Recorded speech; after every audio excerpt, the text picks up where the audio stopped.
Good day, everybody. This is Gardening Warrior, and we are sitting at the Q headquarters. In other words, at my desk in front of my laptop. And we are getting ready, or I am getting ready to move my screen everywhere, apparently. Get our breakfast, our Christmas breakfast brunch ready. And the first thing we're going to start with is Nutella stuffed French toast. And the reason I'm starting with this is because I'm going to make my kids some Nutella sandwiches for lunch. And that's how you start the Nutella French toast, is with 2 tablespoons of the chocolate hazelnut spread.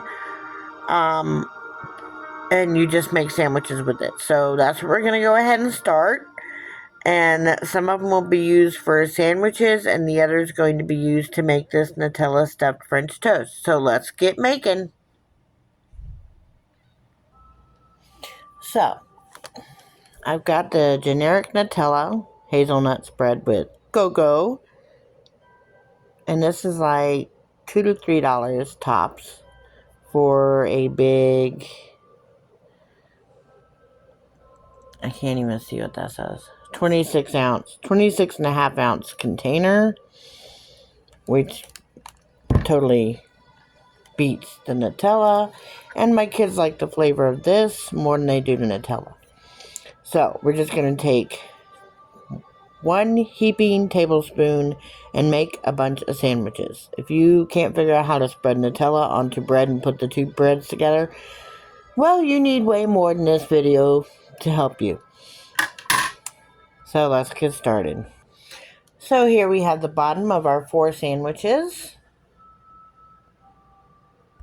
So the recipe I have here is actually for 2 sandwiches, so we are going to double that.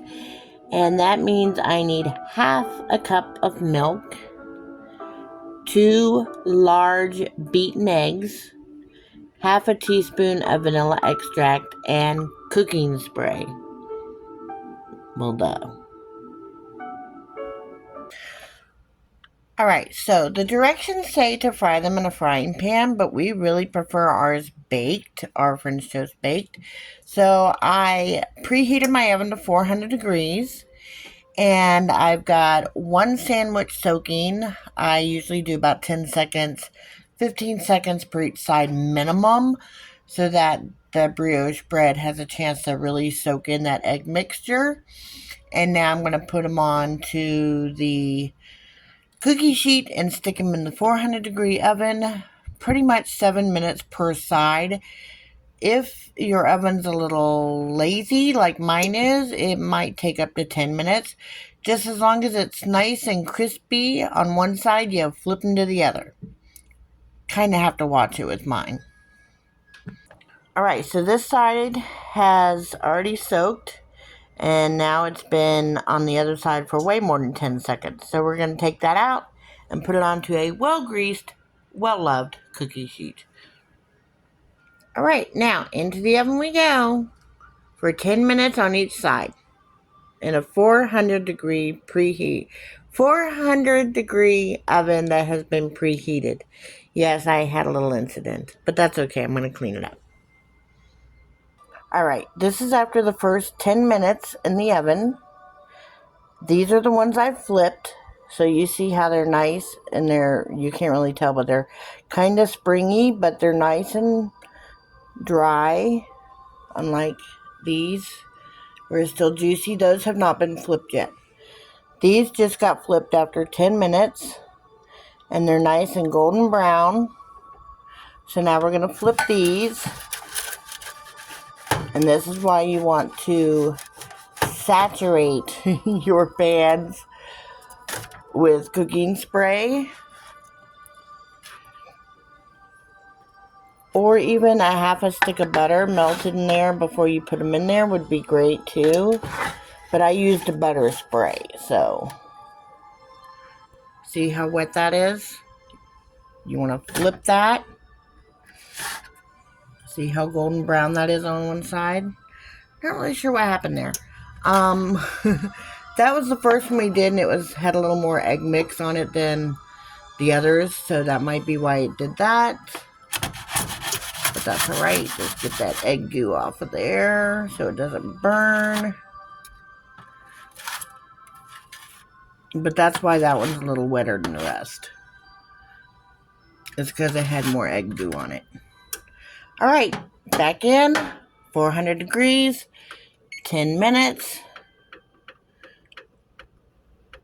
And these will be done. I'll be back. So you might wonder what's going on here. This is 1 pound of brioche bread, and this is for my next recipe, but it needed to be crusty because it's another version of the it's actually a casserole with French toast. So I needed these to be crusty because they're actually going to be sitting in the actual egg mixture. So I took them out of the wrapper about 2 hours ago, and they're well on their way to being crusty.